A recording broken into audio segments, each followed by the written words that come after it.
Sarah Martinez had always known she belonged in the sky.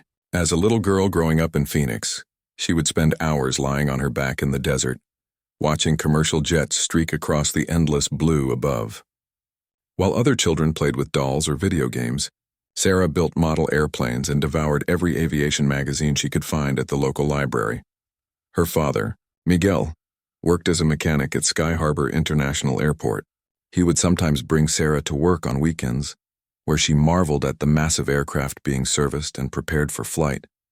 The pilots walked through the hangar with confident strides, their crisp uniforms commanding respect from everyone around them. Sarah knew with absolute certainty that she wanted to be one of them. The path wasn't easy. When Sarah announced her intention to pursue aviation in high school, her guidance counselor gently suggested she consider more realistic career options for young women. Her mother, Rosa, worried about the dangers and the challenges her daughter would face in what was clearly a male-dominated field. But Miguel understood his daughter's passion. He had seen the way her eyes lit up whenever an aircraft engine roared to life, and he knew better than to try to ground a bird that was meant to soar. Sarah threw herself into her studies with relentless determination. She excelled in mathematics and physics, subjects that came naturally to her analytical mind. She spent her evenings reading flight manuals and studying weather patterns.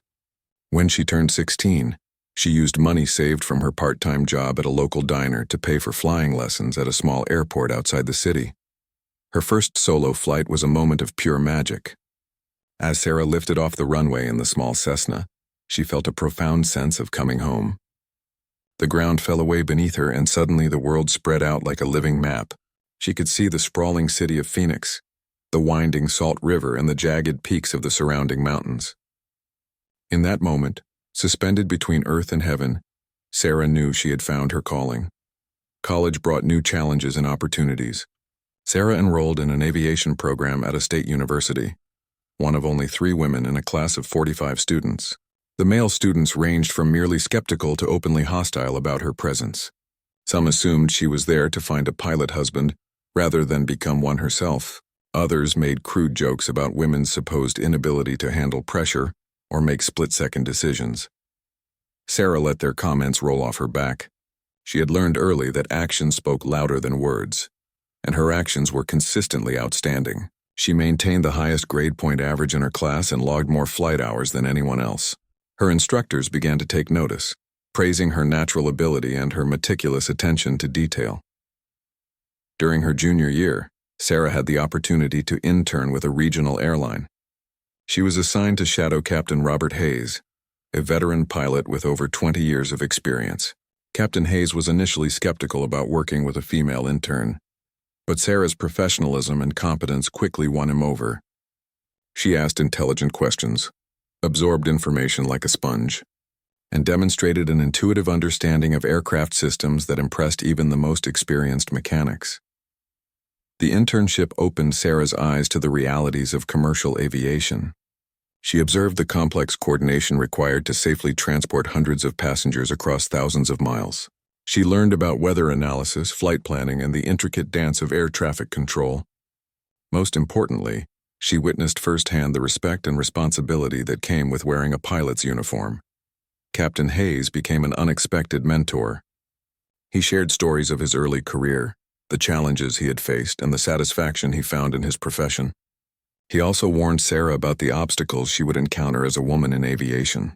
The industry was slowly changing, he explained, but old attitudes died hard.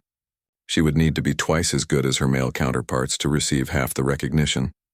Sarah's senior year was a whirlwind of advanced coursework, flight training, and job applications. She applied to every major airline, regional carrier, and charter service she could find. The responses were mixed.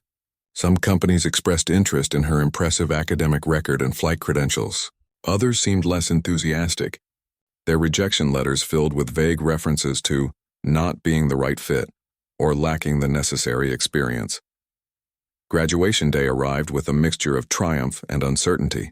Sarah walked across the stage to receive her degree in aeronautical science, her parents beaming with pride in the audience. She had achieved her academic goals, earned her commercial pilot's license, and logged over 300 hours of flight time. She was technically qualified to fly for any airline in the country. The job search proved more challenging than Sarah had anticipated. Despite her excellent qualifications, months passed without a concrete offer. She worked as a flight instructor at her old training school to gain additional experience and pay off student loans. Each day spent teaching others to fly reminded her of her own dreams and strengthened her resolve to achieve them. Finally, after 8 months of searching, Sarah received a call from Phoenix Regional Airways, a mid-size carrier that operated flights throughout the southwestern United States. They offered her a position as a first officer, the traditional starting point for airline pilots. The salary was modest, and she would be flying smaller aircraft on shorter routes, but it was her foot in the door of commercial aviation. Sarah's first day at Phoenix Regional was both exciting and nerve-wracking. She arrived early for orientation, her new uniform pressed and her flight bag packed with the latest aviation charts and regulations. The training facility buzzed with activity as new hires learned company procedures and experienced pilots attended recurrent training sessions. As Sarah entered the briefing room for new pilot orientation, she noticed immediately that she was the only woman among the 15 new hires. The other pilots, all men ranging in age from their early 20s to their 50s, turned to look at her with expressions that ranged from curious to skeptical. Sarah held her head high, introduced herself confidently, and took a seat in the front row. The next 6 weeks of training would test everything Sarah had learned about flying and teach her even more about the airline industry. She would learn to operate the regional jets that formed the backbone of Phoenix Regional's fleet, master the company's standard operating procedures, and prove herself capable of handling the responsibilities of commercial aviation. But perhaps most importantly, Sarah would begin to understand the subtle and not-so-subtle ways that her gender would affect her career. The real challenges were just beginning, and the sky that had always called to her would soon become a battlefield where she would have to fight for every opportunity to prove that she belonged among the clouds. Sarah's training at Phoenix Regional Airways began with ground school, where she and her fellow new hires spent long days learning the intricacies of the Embraer E-175 regional jet. The aircraft was significantly more complex than anything she had flown before, with sophisticated avionics systems, multiple backup procedures, and strict operational protocols that governed every aspect of flight. The lead instructor, Captain Frank Morrison, was a gruff man in his late 50s who had been flying for the airline since its founding. He made it clear from the first day that he expected nothing less than perfection from his trainees. Sarah appreciated his no-nonsense approach and threw herself into the coursework with characteristic determination. However, she quickly noticed that Captain Morrison seemed to pay extra attention to her performance, questioning her answers more thoroughly than he did the male trainees, and requiring her to repeat procedures that others were allowed to pass after a single demonstration. When Sarah asked a technical question about the aircraft's hydraulic system, Morrison responded with a patronizing explanation that assumed she lacked basic mechanical knowledge. The other trainees watched these interactions with varying degrees of discomfort. Some seemed embarrassed by Morrison's obvious bias, while others appeared to view it as confirmation that women didn't belong in the cockpit. Sarah maintained her composure, answered every question correctly, and continued to achieve the highest scores on written examinations. The real test came when training moved to the flight simulator. The sophisticated machine could replicate any weather condition, system failure, or emergency scenario that pilots might encounter in actual flight. Sarah had used simulators before, but never one this advanced or realistic. As she settled into the captain's seat for her first session, she felt the familiar surge of excitement that came with taking control of an aircraft. Her simulator partner was David Chen, a former military pilot who had served in the Air Force before transitioning to commercial aviation. David was professional and courteous, but Sarah sensed his reservations about flying with a female first officer. Military aviation was even more male-dominated than commercial flying, and David had never worked with a female pilot before. Their first simulated flight was a routine trip from Phoenix to Denver. Sarah handled the takeoff flawlessly, maintaining precise control of the aircraft as it climbed through various altitudes. She communicated clearly with air traffic control, monitored all systems carefully, and executed a smooth landing despite challenging crosswinds that the simulator threw at them. Captain Morrison observed the session from behind the simulator, taking notes on a clipboard. When the exercise concluded, he grudgingly acknowledged that Sarah's performance was adequate, but suggested she work on her communication style, claiming that her voice might be difficult to understand over the radio during actual flight operations. Sarah was puzzled by this feedback. Her communications had been clear, concise, and followed standard phraseology exactly. She had received compliments on her radio work throughout her training. But she simply nodded and thanked the instructor for his input, unwilling to create confrontation that might jeopardize her position. As training progressed, Sarah consistently outperformed her peers. She mastered complex emergency procedures, demonstrated exceptional situational awareness, and showed remarkable composure under pressure. During one simulator session, the instructors threw multiple system failures at her team, including engine failure, hydraulic problems, and deteriorating weather conditions. While her male partner struggled to keep up with the cascading emergencies, Sarah calmly prioritized tasks, delegated responsibilities, and safely guided the aircraft to an emergency landing.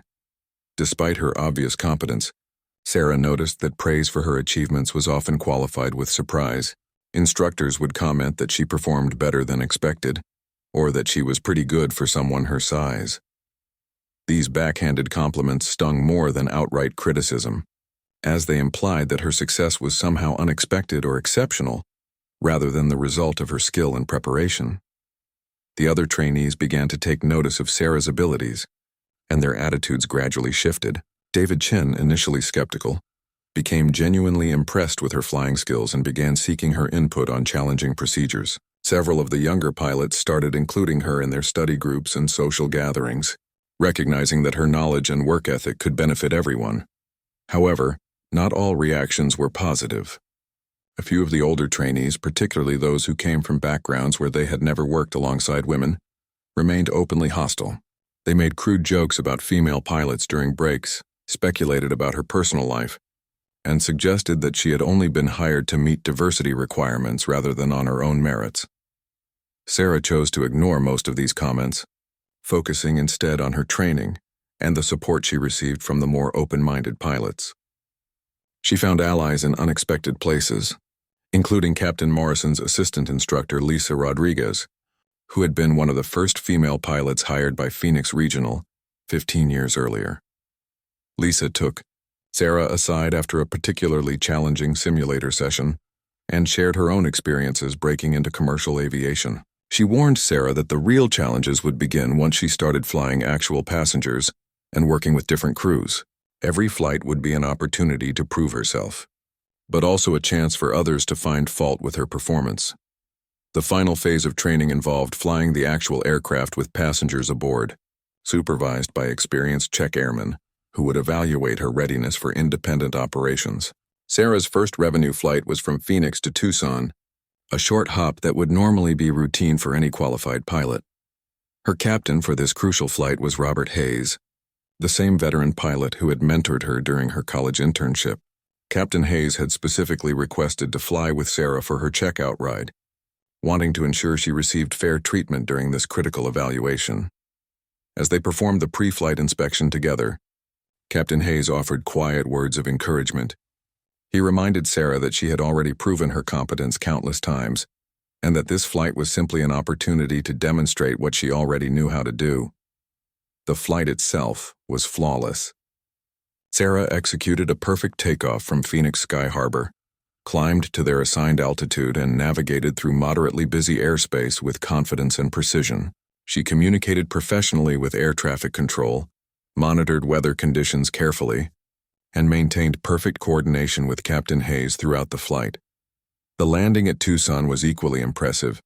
Despite gusty winds that made the approach challenging, Sarah made slight adjustments to her technique, compensated for the crosswind expertly, and touched down smoothly on the center line of the runway. The passengers applauded, a rare occurrence that indicated their appreciation for the comfortable flight. As they shut down the engines and completed their post-flight checklist, Captain Hayes turned to Sarah with a broad smile. He told her that in 30 years of flying, he had rarely seen such a polished performance from a new pilot. Her technical skills were excellent, but more importantly, she demonstrated the judgment and situational awareness that separated good pilots from great ones. The Czech airmen who had observed the flight agreed with Captain Hayes' assessment. Sarah's performance exceeded all standards, and she was officially certified to begin flying as a first officer for Phoenix Regional Airways. After months of training, studying, and proving herself repeatedly, Sarah had finally achieved her goal of becoming a commercial airline pilot. Sarah's first month as a line pilot brought a harsh introduction to the realities of commercial aviation. The carefully controlled environment of training gave way to the unpredictable world of actual airline operations, where weather delays, mechanical problems, and demanding passengers created constant challenges that no simulator could fully replicate. Her schedule was grueling, typical for a junior first officer. Sarah often flew 4 legs per day, bouncing between smaller cities across the Southwest with quick turnarounds that left little time for rest. She would start her day in Phoenix, fly to Albuquerque, then continue to El Paso, Lubbock, and finally back to Phoenix, sometimes not arriving home until well past midnight. The aircraft assignments were equally demanding. As the most junior pilot on the roster, Sarah flew the oldest planes in the fleet, aircraft that required extra attention and sometimes unexpected maintenance delays. She learned to troubleshoot minor technical problems, coordinate with mechanics, and make difficult decisions about whether flights could safely continue with certain equipment limitations. Each flight brought a new captain, and Sarah quickly learned that her experience would vary dramatically depending on who occupied the left seat. Some captains welcomed her professionalism and competence, treating her as a valued colleague and teaching her the subtle aspects of airline operations that could only be learned through experience. Captain Williams, a former Navy pilot with 20 years at Phoenix Regional, became one of her favorite flying partners. He appreciated Sarah's thorough preparation and attention to detail, often commenting that she reminded him of the best military aviators he had known. Williams took time to explain the nuances of different airports, shared techniques for handling challenging weather conditions, and gradually increased her responsibilities as his confidence in her abilities grew. However, other captains presented significant challenges. Captain Burke, a man in his early 60s who had been flying since the airline's founding, made no effort to hide his skepticism about female pilots. During their first flight together, he insisted on personally verifying every calculation Sarah made, double-checking procedures she had performed flawlessly dozens of times, and questioning her decisions in front of passengers and crew members. Burke had a habit of making dismissive comments about women in aviation, suggesting that they lacked the physical strength to handle emergency situations or the mental toughness to make difficult decisions under pressure. He would tell stories about female pilots at other airlines who had supposedly made costly mistakes, implying that Sarah was likely to follow in their footsteps. Sarah maintained her professionalism, despite Burke's antagonistic behavior, performing her duties flawlessly and refusing to rise to his provocations. She documented his inappropriate comments in her personal logbook, creating a record of incidents that she hoped never to need, but wanted to preserve in case the situation escalated. The passengers presented their own set of challenges. Many seemed surprised to see a woman in the cockpit, particularly when Sarah performed the exterior pre-flight inspection in her pilot's uniform. Some made jokes about feeling safer with a male pilot, while others expressed genuine curiosity about her career path and the challenges she faced in aviation. Sarah developed a standard response to passenger questions, explaining her qualifications briefly and professionally, while avoiding any discussion of gender-related issues. She found that most passengers were reassured by her obvious competence and confidence, though a few remained visibly uncomfortable with the idea of a female pilot. The flight attendants, all women, generally supported Sarah and appreciated having another female crew member to work with. They shared stories of their own experiences with difficult passengers and inappropriate behavior from some pilots. Sarah learned that several male pilots had reputations for making unwelcome advances toward flight attendants, creating an uncomfortable work environment that management often ignored. One particularly challenging incident occurred during a flight to Las Vegas with Captain Mitchell, a pilot known for his arrogant attitude and poor decision-making. As they approached Las Vegas in deteriorating weather conditions, Mitchell insisted on attempting a landing despite Sarah's recommendation to divert to their alternate airport. The approach was unstable from the beginning, with strong crosswinds and low visibility making precise control difficult. Sarah called out several deviations from standard procedures, But Mitchell ignored her concerns and continued the approach. As they neared the runway, it became clear that the landing would be dangerous, possibly resulting in a hard touchdown or runway excursion. Sarah made the difficult decision to call for a go-around, overriding the captain's intentions and applying power to climb away from the airport. Mitchell was furious, berating her over the intercom and accusing her of undermining his authority. However, when they attempted the approach again 20 minutes later with improved conditions, even Mitchell had to acknowledge that Sarah's decision had been correct. The incident was reported to the chief pilot's office, where Sarah was praised for her adherence to safety protocols and her willingness to speak up in a challenging situation. Mitchell received a formal reprimand and additional training on crew resource management, though he continued to harbor resentment toward Sarah for embarrassing him. Word of the Las Vegas incident spread quickly through the pilot community, enhancing Sarah's reputation among some while creating additional hostility from others. The airline's safety department used the event as a case study in proper crew coordination, highlighting how Sarah's actions had prevented a potentially serious accident. Despite these challenges, Sarah found genuine satisfaction in her work. She loved the technical aspects of flying, the constant learning opportunities, and the sense of accomplishment that came with safely transporting passengers to their destinations. Each successful flight built her confidence and demonstrated her competence to skeptical colleagues. The variety of destinations kept the job interesting. Sarah flew to major cities like Denver and Seattle, but also served smaller communities where the airline provided essential transportation links.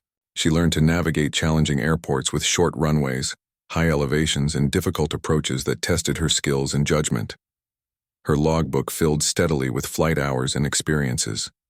Sarah flew through thunderstorms, navigated around winter weather systems, and handled various mechanical problems that required careful coordination between pilots and maintenance personnel.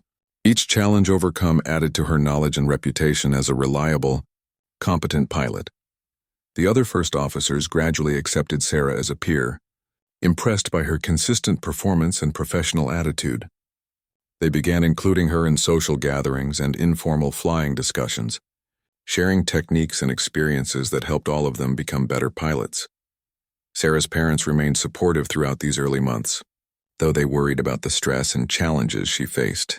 Her father, Miguel, was particularly proud when Sarah called to tell him about successful flights or positive feedback from captains. Her mother, Rosa, gradually overcame her initial concerns as she saw her daughter's happiness and success in her chosen career. The financial rewards were modest, but sufficient for Sarah's needs. The first officer's salary allowed her to rent a small apartment near the airport and begin paying off her student loans. She supplemented her income by working as a flight instructor on her days off, sharing her knowledge with aspiring pilots while building additional flight hours. As her first year at Phoenix Regional progressed, Sarah established herself as one of the airline's most reliable and competent first officers. Her technical skills, professional attitude, and safety consciousness earned respect from most captains and crew members, even those who had initially doubted her abilities. After 18 months as a first officer, Sarah had accumulated enough flight hours to begin considering her next career step. Phoenix Regional Airways had a clear progression path for pilots, and Sarah met all the technical requirements for upgrade to captain. Her flight record was spotless, her check rides had been consistently excellent, and she had received strong recommendations from most of the captains she had flown with. The upgrade process began with Sarah submitting her application to the chief pilot's office. Captain Thompson, the airline's chief pilot, was a fair-minded man who had observed Sarah's performance closely since her hiring. He had received numerous positive reports about her flying skills, decision-making ability, and professionalism under pressure. However, Thompson also understood the challenges that Sarah would face as one of the youngest captains in the airline's history, and certainly the first female captain. He scheduled a private meeting with Sarah to discuss the implications of her potential promotion and ensure she was prepared for the additional scrutiny she would face. During their conversation, Thompson was direct about the obstacles ahead. Some of the senior pilots had already expressed concerns about Sarah's promotion, arguing that she lacked sufficient experience despite meeting all official requirements. Others questioned whether passengers would accept a female captain, particularly on longer flights or during challenging weather conditions.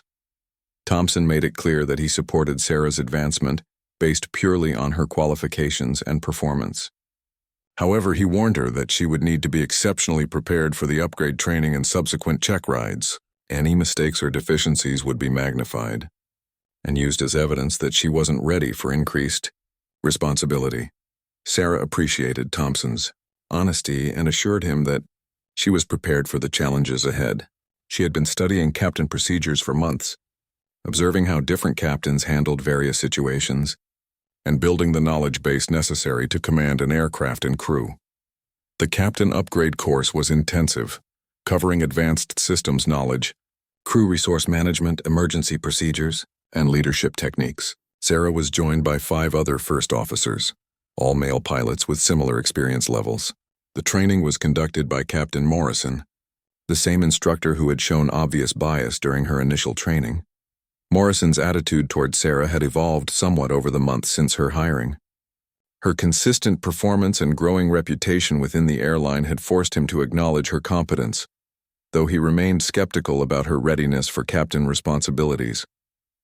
He subjected her to particularly rigorous questioning during ground school and demanded flawless performance during simulator sessions. The other upgrade candidates watched Morrison's treatment of Sarah with varying degrees of discomfort.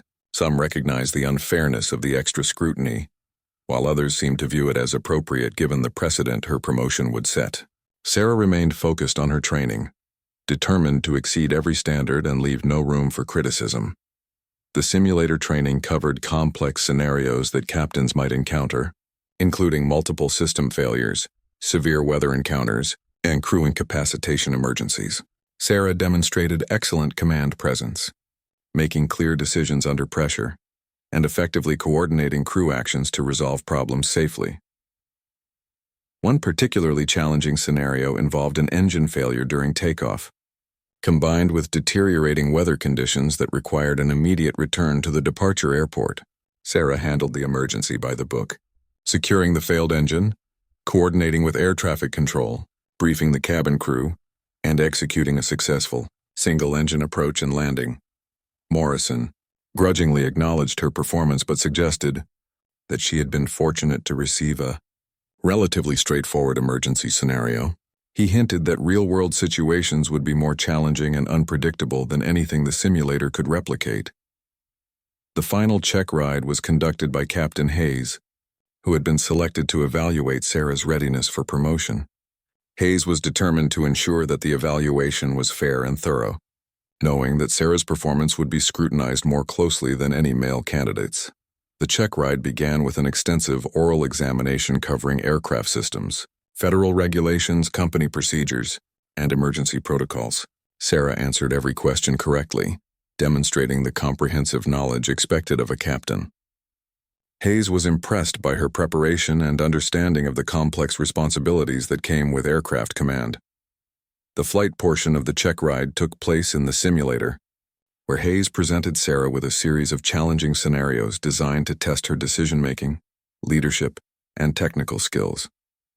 The scenarios included weather-related diversions, medical emergencies, security threats, and mechanical problems that required careful analysis and quick action. Sarah performed flawlessly, demonstrating the judgment and command presence necessary for captain responsibilities. She communicated clearly with crew members, made appropriate decisions based on available information, and maintained aircraft safety throughout each challenging scenario. Hayes concluded the check ride with complete confidence in Sarah's readiness for promotion. Her technical knowledge was exceptional, her decision-making was sound, and she displayed the leadership qualities necessary to command respect from crew members and passengers alike. The news of Sarah's successful check ride spread quickly through the airline. Most pilots congratulated her on the achievement, recognizing that she had earned the promotion through excellent performance. However, some expressed concerns about the precedent her advancement would set and the potential impact on the airline's traditional culture. Captain Burke, who had been particularly hostile during their flights together, was among the most vocal critics. He argued that Sarah's promotion was premature and motivated by political correctness rather than merit. He predicted that she would struggle with the increased responsibilities and eventually prove that women weren't suited for captain positions. Sarah ignored the negative comments, Focusing instead on preparing for her new role, she studied route manuals for the aircraft she would be flying, reviewed airport information for destinations she would be serving, and mentally prepared for the challenges of leading flight crews. Her first flight as captain was scheduled for a routine trip from Phoenix to Denver, a route she had flown dozens of times as a first officer. The aircraft was a newer Embraer E-175, and her first officer was David Chen, her former training partner, who had become a strong supporter of her advancement. The pre-flight briefing was conducted with the same thoroughness Sarah had always demonstrated, but now she was responsible for making final decisions about weather conditions, fuel requirements, and operational procedures. The weight of command was immediately apparent, as every crew member looked to her for guidance and direction. The flight attendants were initially surprised to see a female captain, but Sarah's professional demeanor and clear communication quickly established her credibility. She briefed them thoroughly on expected weather conditions, anticipated flight time, and any special procedures that might be necessary during the flight. The passengers boarding the aircraft showed varying reactions to seeing a woman in the captain's uniform. Some appeared surprised or concerned, while others seemed pleased to see a female pilot in command. Sarah conducted her usual walk-around inspection professionally, knowing that her every action was being observed and evaluated. As she settled into the captain's seat for the first time as pilot in command, Sarah felt the weight of responsibility and the satisfaction of achievement. The seat that had seemed so distant during her childhood dreams of flying was now hers, earned through years of hard work, dedication, and perseverance in the face of skepticism and discrimination. The takeoff from Phoenix was smooth and professional, executed with the precision that had become Sarah's trademark. As the aircraft climbed through the desert air toward their cruising altitude, Sarah allowed herself a moment of quiet satisfaction. She had proven that women could excel in commercial aviation, and her success would hopefully make the path easier for other female pilots who would follow in her footsteps. Sarah's first year as captain brought both professional satisfaction and unexpected challenges that tested her resilience in ways she had never anticipated. While her technical performance remained exemplary, the social dynamics of her new position created complex situations that required careful navigation. The initial excitement of commanding her own aircraft gradually gave way to the reality of increased scrutiny from every quarter. Passengers, crew members, and fellow pilots all seemed to evaluate her performance more critically than they would a male captain. Every decision she made was analyzed and discussed, often becoming the subject of break-room conversations throughout the airline. Her relationship with first officers presented particular challenges. Some, like David Chen and several other younger pilots, welcomed the opportunity to fly with Sarah and appreciated her thorough preparation and calm demeanor under pressure. They found her to be an excellent teacher who shared knowledge generously and created a collaborative atmosphere in the cockpit. However, several senior first officers struggled with the concept of taking orders from a woman, particularly one younger than themselves. Captain Miller, a first officer with over 15 years of experience who had been passed over for captain upgrades several times, was especially difficult to work with. He questioned Sarah's decisions openly, challenged her authority in front of crew members, and made snide comments about diversity hires getting promoted ahead of more qualified candidates. During one particularly tense flight from Phoenix to Seattle, Miller's insubordination nearly created a dangerous situation. As they approached Seattle in challenging weather conditions with low ceilings and gusty winds, Sarah decided to execute a missed approach when the aircraft became unstable during the initial landing attempt. Miller loudly protested her decision over the intercom, arguing that the approach was salvageable and that her caution was unnecessary. His public disagreement with the captain's decision violated basic crew resource management principles and created confusion among the cabin crew about who was actually in command of the aircraft. Sarah remained calm and professional, clearly stating her decision to go around and beginning the missed approach procedure. She later filed a formal complaint about Miller's behavior, leading to his removal from her flight schedule and mandatory retraining on crew coordination protocols. The incident with Miller became a test case for the airline's management.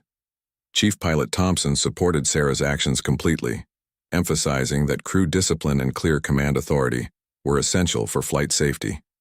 However, the incident also highlighted the underlying tensions that existed within the pilot group regarding her promotion. A faction of senior pilots began to coalesce around the belief that Sarah's advancement represented a dangerous precedent that prioritized political correctness over aviation safety. They pointed to isolated incidents of female pilots at other airlines who had made errors, using these examples to argue that women lacked the judgment and decisiveness necessary for captain responsibilities. Sarah found allies in unexpected places. Captain Rodriguez, a veteran pilot who had initially been skeptical about her promotion, became one of her strongest supporters after observing her performance during a challenging winter weather situation. A late-season snowstorm had created hazardous conditions throughout the Southwest, forcing numerous flight cancellations and diversions. Sarah was commanding a flight from Denver to Phoenix when the weather deteriorated rapidly, closing several alternate airports and creating fuel concerns for aircraft unable to land at their destinations. She demonstrated exceptional situational awareness, coordinating with dispatch to identify available alternates, managing fuel consumption carefully, and ultimately executing a safe landing in Phoenix just as conditions began to improve. Rodriguez, who had been monitoring the situation from the operations center, was impressed by Sarah's decision-making under pressure and her clear communication with air traffic control. He publicly praised her performance during the next pilot meeting, helping to counter some of the negative sentiment that had been building among certain crew members. The passenger reactions to Sarah's captaincy were equally varied and sometimes surprising. Business travelers, particularly frequent flyers, generally accepted her authority without question, focused more on-time performance and smooth flights than the gender of their pilot. However, some passengers, particularly older men, seemed uncomfortable with the idea of a female captain and occasionally requested crew changes or seat assignments that would keep them away from the cockpit area. One memorable incident occurred during a flight to Las Vegas when an intoxicated passenger became belligerent after discovering that the captain was a woman. He demanded to speak with the real pilot and became increasingly agitated when crew members explained that Sarah was indeed the captain in command. The situation escalated to the point where Sarah had to make an unscheduled landing in Flagstaff to have the passenger removed by airport security. The incident received local media attention, with some outlets portraying Sarah as a competent professional who handled a difficult situation appropriately, while others questioned whether a male captain might have been able to defuse the situation without diverting the flight. The coverage demonstrated how even routine incidents involving female pilots were often scrutinized more intensely than similar situations involving male crew members. Sarah's performance metrics remained consistently excellent throughout these challenges. Her on-time departure rate was among the best in the airline, her fuel consumption figures were consistently below average, and she had no reportable safety incidents. Passenger complaint letters specifically mentioning her performance were rare, and when they did occur, they were usually balanced by positive feedback from other travelers. The airline's management began to recognize Sarah as a valuable asset, particularly in recruiting efforts aimed at attracting more female pilots.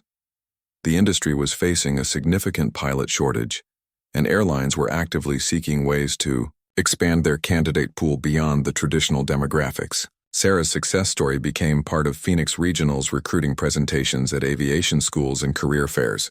However, this visibility also created additional pressure.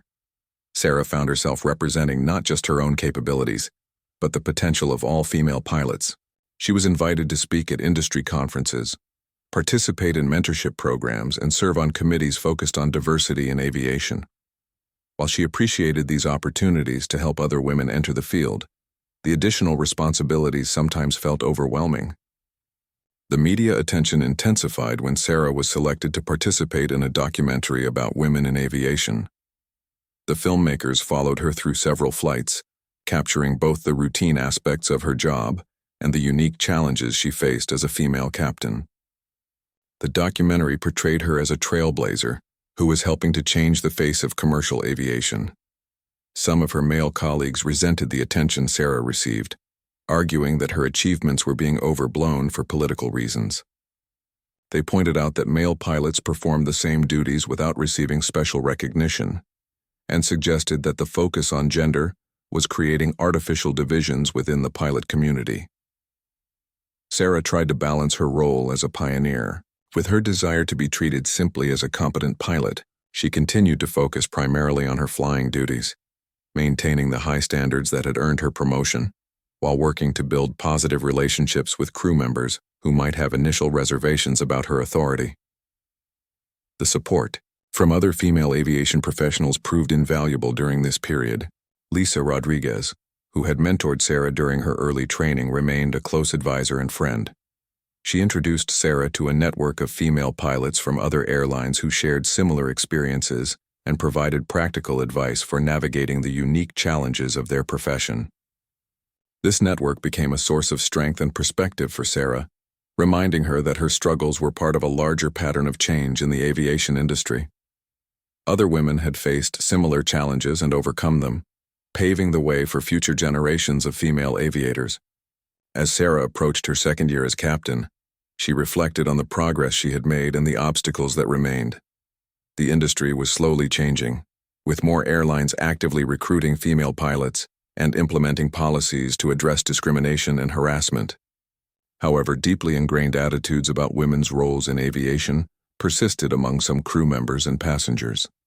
Sarah's reputation within Phoenix Regional continued to grow stronger with each successful flight. Her consistent professionalism, technical competence, and calm leadership under pressure had earned the respect of most of her colleagues, even those who had initially opposed her promotion. She had proven that gender was irrelevant to pilot performance and that the most important qualifications were skill, judgment, and dedication to safety. The younger pilots, both male and female, increasingly looked to Sarah as a role model and mentor.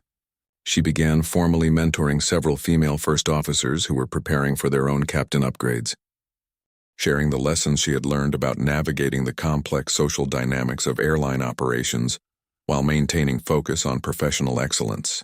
Her success had also begun to attract attention from major airlines, who were eager to recruit experienced female captains to help address both pilot shortages and diversity goals. Sarah received several offers to join larger carriers with higher pay and more prestigious routes, but she chose to remain with Phoenix Regional, feeling a sense of loyalty to the airline that had given her the opportunity to prove herself. The challenges she faced as a female captain were far from over, but Sarah had established herself as a formidable presence in the cockpit and a respected leader within the aviation community. Her journey was becoming an inspiration for other women who dreamed of careers in commercial aviation, proving that with determination, skill, and perseverance, even the most traditional barriers could be overcome.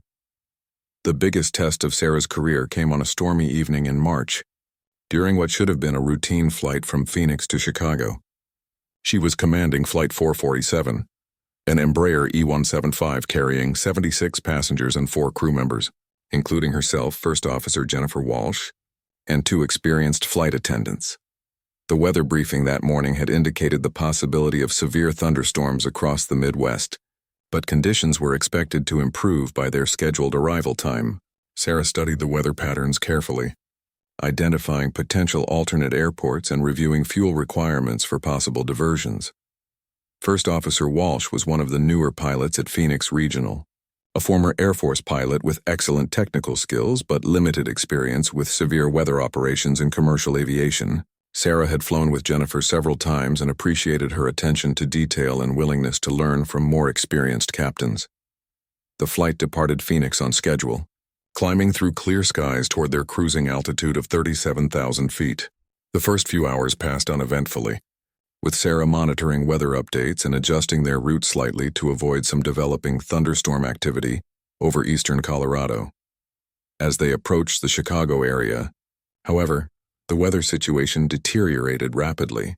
A complex of severe thunderstorms had developed along their route of flight, creating a wall of convective activity that stretched for hundreds of miles. Air traffic control began issuing holding instructions to aircraft approaching Chicago O'Hare, as the airport was experiencing severe turbulence and wind shear that made landings dangerous. Sarah coordinated closely with dispatch and air traffic control to evaluate their options. Their fuel load would allow them to hold for approximately 45 minutes before they would need to divert to an alternate airport. Milwaukee, their primary alternate, was also experiencing severe weather, leaving Indianapolis and St. Louis as their best options for diversion. The holding pattern became increasingly uncomfortable as turbulence intensified. Several passengers became airsick, and the flight attendants worked to keep everyone calm while securing loose items throughout the cabin. Sarah made periodic announcements to keep passengers informed about the weather situation and their plans for dealing with the delays. After 30 minutes in holding, Chicago Approach Control offered them an opportunity to attempt an approach to runway 28R, warning that several aircraft had reported severe turbulence and wind shear on final approach. 2 flights ahead of them had executed missed approaches due to unstable conditions, and Sarah had to make a critical decision about whether to attempt the landing or divert immediately to Indianapolis. She evaluated all available information, including current weather reports, fuel remaining, passenger comfort, and the skill level of her crew. The approach would be challenging but within her capabilities, and successfully landing in Chicago would avoid the disruption and expense of a diversion that would affect dozens of connecting passengers. Sarah briefed the approach thoroughly with First Officer Walsh, discussing wind conditions, approach speeds, and decision criteria for executing a missed approach if conditions became unsafe. She emphasized the importance of clear communication and her willingness to go around if either pilot felt uncomfortable with the approach. The approach began normally, with air traffic control providing wind and weather updates as they descended toward the airport. At 5,000 feet, they encountered their first significant turbulence, causing the aircraft to pitch and roll unexpectedly. Sarah maintained precise control, adjusting power and flight controls to keep the aircraft on the proper glide path.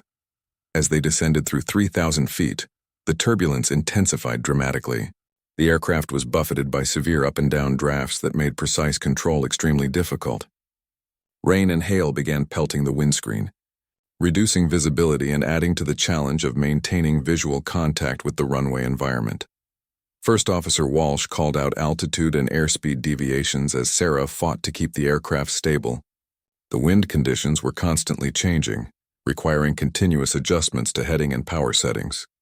Sarah's years of experience and training were being tested to their limits as she struggled to maintain control in some of the most challenging conditions she had ever encountered. At 500 feet above the ground, they encountered severe wind shear that caused the aircraft to lose 200 feet of altitude almost instantaneously. Sarah immediately applied full power and raised the nose to arrest the descent, but the aircraft continued to experience violent turbulence that made precise control nearly impossible. The decision point was approaching rapidly. Sarah had to choose between continuing the approach in deteriorating conditions or executing a missed approach that would force them to divert to Indianapolis with limited fuel reserves. The runway was barely visible through the rain and low clouds, and the aircraft was being thrown around like a toy in the violent storm. In a split-second decision that would define her career, Sarah called for a missed approach. She applied full power, raised the landing gear, and began climbing away from the airport. The decision was made not because she couldn't have completed the landing, but because the risk to her passengers and crew was unacceptable, given the severe conditions. As they climbed through the storm clouds, air traffic control informed them that the aircraft immediately behind them had attempted the same approach and suffered significant turbulence damage, requiring an emergency landing at a nearby airport. Sarah's decision to go around had likely prevented a similar or worse outcome for her flight.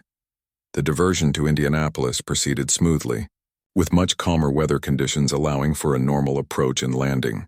The passengers were understandably disappointed by the delay and disruption to their travel plans, but Sarah's clear communication throughout the ordeal had helped maintain their confidence.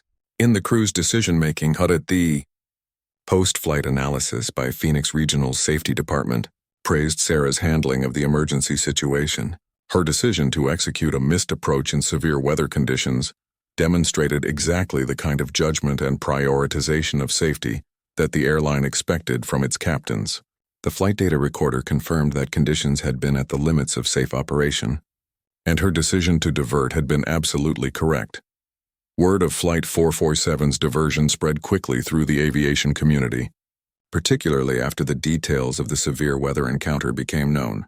Several other flights that evening had experienced similar conditions, with varying outcomes ranging from successful landings to aircraft damage from severe turbulence. Sarah's handling of the situation was held up as an example of excellent crew resource management and sound Decision-making under pressure. The incident was featured in several aviation safety publications and became a case study used in recurrent training programs. Throughout the industry, the passengers from Flight 447 later wrote numerous letters praising Sarah's professionalism and communication during the emergency. Many commented that her calm demeanor and clear explanations had helped them remain confident, even during the most frightening moments of the flight. Several mentioned specifically that they would be happy to fly with her again in the future. The incident marked a turning point in how Sarah was perceived within Phoenix Regional. Even the pilots who had been most critical of her promotion acknowledged that her performance during the storm demonstrated the judgment and leadership qualities essential for captain responsibilities. Captain Burke, her most vocal critic, privately admitted to Chief Pilot Thompson that Sarah had handled the situation better than many veteran captains might have managed. Sarah's reputation extended beyond Phoenix Regional. As news of the incident spread throughout the industry, she received calls from safety experts, training organizations, and other airlines interested in learning about her decision-making process during the emergency. Her experience became part of the growing body of evidence that female pilots could excel in the most challenging situations commercial aviation could present. The storm that had tested her skills so severely became the foundation for even greater respect and recognition within the aviation community. Sarah had proven conclusively that her success was based on SE competence and judgment rather than any form of preferential treatment, silencing many of her remaining critics and establishing her as one of the most respected captains in the airline's fleet. 5 years after her promotion to captain, Sarah Martinez had become one of the most respected pilots at Phoenix Regional Airways and a recognized leader in the broader aviation community. The challenges that had once seemed insurmountable had been transformed into stepping stones toward a career that exceeded even her childhood dreams of flying. The airline industry itself was changing around her. The pilot shortage had intensified across all carriers, leading to aggressive recruiting efforts that specifically targeted underrepresented groups, including women. Sarah found herself frequently invited to career fairs, aviation conferences, and university programs to speak about opportunities in commercial aviation. Her message to aspiring female pilots was always the same: prepare yourself thoroughly, maintain the highest professional standards, and never allow others' preconceptions to limit your ambitions. She shared her experiences honestly, acknowledging the challenges while emphasizing that persistence and competence would ultimately prevail over prejudice and skepticism. Phoenix Regional had grown significantly during Sarah's tenure, adding new routes and aircraft types to its fleet. The airline's management recognized her value not just as a skilled pilot, but as a role model who helped attract talented individuals from diverse backgrounds. She was promoted to check airman, responsible for evaluating and training other pilots, a position that allowed her to directly influence the next generation of aviators. In her new role, Sarah conducted initial training for newly hired pilots and recurrent evaluations for experienced crew members. She approached these responsibilities with the same thoroughness and fairness that had characterized her flying career, earning respect from pilots regardless of their gender, age, or background. One of her most rewarding experiences came when she conducted the initial check ride for Maria Santos, a young Latina pilot who had overcome significant financial and cultural obstacles to pursue aviation. Maria reminded Sarah of herself in many ways: brilliant, determined, and facing skepticism from those who questioned whether she belonged in a cockpit. During Maria's evaluation flight, Sarah observed the same qualities that had driven her own success: meticulous preparation, excellent technical skills, and the calm confidence that marked natural aviators. She was pleased to recommend Maria for line operations, knowing that the young pilot would face challenges similar to those she had encountered, but confident that Maria possessed the strength and competence to overcome them.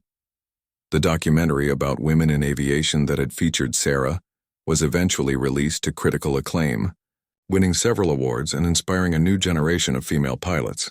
Sarah received messages from young women around the world who had seen the film and decided to pursue careers in aviation. Each message reinforced her belief that representation mattered and that her struggles had been worthwhile if they helped others achieve their dreams. Sarah's personal life had also evolved during these years. She had met and married another pilot, Captain Michael Torres from a competing airline, who understood the demands and rewards of aviation careers. Michael's support and encouragement had been invaluable during the most challenging periods of her career, and their shared passion for flying created a strong foundation for their relationship. The couple had purchased a small aircraft together, a vintage Cessna 172 that they used for recreational flying, and to visit Sarah's parents in Phoenix. These flights reminded Sarah why she had fallen in love with aviation in the first place. The freedom, the perspective, and the pure joy of flight that transcended all the professional challenges and politics of commercial operations. Sarah's parents had become her biggest supporters and advocates. Miguel, her father, would proudly show his co-workers newspaper clippings about his daughter's achievements, while Rosa had overcome her initial fears to become one of Sarah's most frequent passengers. They attended industry events where Sarah was honored, beaming with pride as their daughter received recognition for her contributions to aviation. The airline industry continued to evolve, with new technologies, procedures, and challenges emerging regularly. Sarah embraced these changes, participating in committees that evaluated new equipment and procedures, and helping to ensure that Phoenix Regional remained competitive and safe in an increasingly complex operating environment. She had also become involved with several aviation organizations dedicated to promoting diversity and inclusion in the industry. Sarah served on the board of Women in Aviation International and mentored dozens of aspiring female pilots through formal and informal programs. Her influence extended far beyond her own airline, helping to shape industry policies and practices that would benefit future generations of aviators. Recognition for Sarah's contributions came from multiple sources. She received the airline's highest safety award for her handling of the severe weather incident that had tested her skills so thoroughly. Industry publications featured her story as an example of changing demographics in commercial aviation. Aviation schools invited her to speak to students about career opportunities and the importance of diversity in cockpit crews.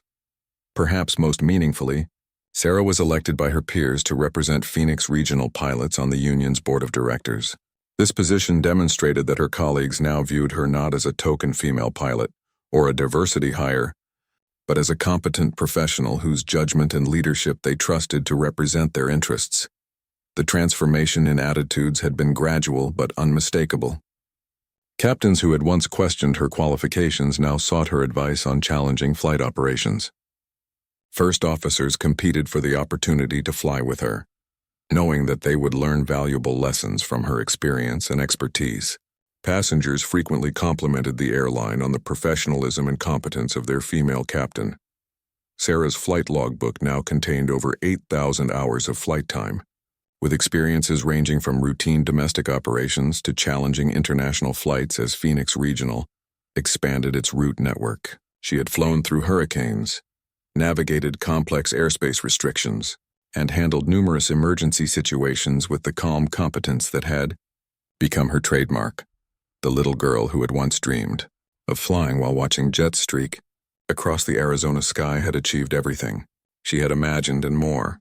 Sarah had not only become a successful commercial pilot, but had helped open doors for others who shared her passion for aviation and her determination to succeed despite obstacles.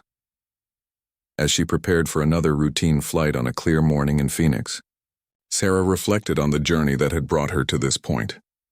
The challenges had been real and sometimes painful, but they had forged her into a stronger person and a better pilot. The industry was far from perfect, but it was changing, becoming more inclusive and diverse with each passing year. Sarah Martinez had proven that skill. Determination and professionalism could overcome prejudice and skepticism. Her legacy was measured not just in her own achievements, but in the opportunities she had created for others and the barriers she had broken down for future generations of female aviators. The sky that had once seemed like an impossible dream was now her office, her playground, and her platform for continuing to inspire others.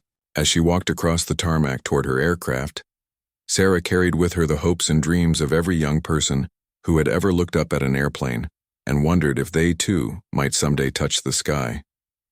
Her story had become their proof that with enough determination and courage, any dream could take flight.